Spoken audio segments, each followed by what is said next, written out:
Hey there, David Hawk here. Today I wanted to share how to mask an object if you don't know. So I'm going to run these ornaments, and I've got two images that I'm trying because I haven't run an image yet on an ornament, so I'm going to try two different methods. And what I want is, or what I've got is this picture that's a kind of a rectangle, not kind of a rectangle, it is a rectangle.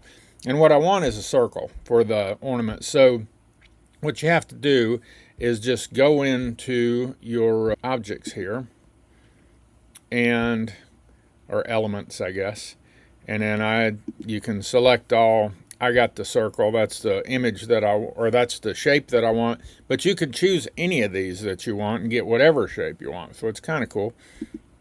Now from there, what I do is I just set the image and the circle to the same width. So I've got 1.6 wide, I've got 1.6 wide, and then you just bring that circle in here, select both of them, and now you can see create mask comes up.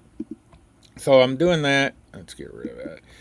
And now what you can do, well, I want to edit that mask. So if it isn't just right, you can always click edit. I don't know why that's popping up. That's aggravating. And you can see you can move this.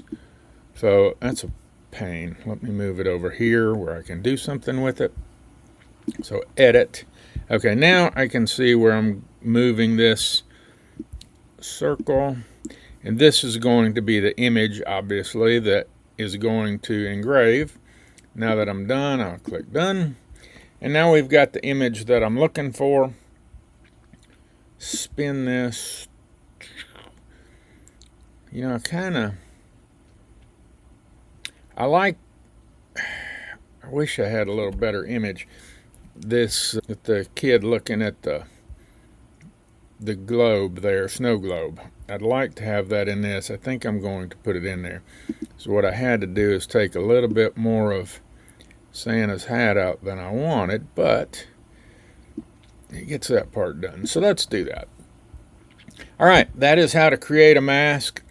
I'll do a different video on the actual running of the laser, and I don't know, my laser doesn't want to connect today, so it's been a pain, or I'd run them.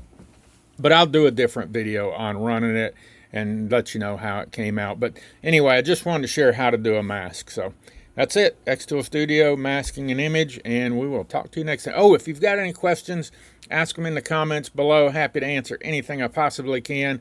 If you know somebody that you think this video might help, please share it with them.